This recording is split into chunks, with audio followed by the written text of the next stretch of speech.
pour symboliser cette mobilisation, eh bien, ils arborent leur toge noire de diplômés, mais aussi, vous le voyez, leur tablier de scientifiques, de laborantins. Il faut aujourd'hui prendre en compte la parole des scientifiques. C'est un peu le message qui est passé. Aujourd'hui, on n'entend pas assez les scientifiques dans le débat sur le climat. C'est vraiment ça aujourd'hui.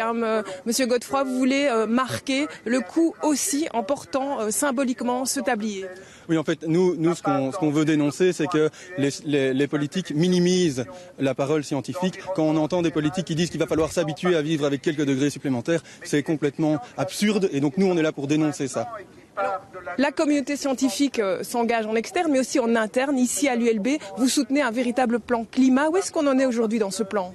Suite à la dernière manifestation du 14 février, il y a vraiment une pression qui a été mise et donc le conseil d'administration de l'ULB a débloqué 100 000 € pour engager 3 personnes qui sont en charge d'écrire ce plan climat concrètement pour qu'il soit adopté en juin, un plan ambitieux, concret, avec des actions très concrètes.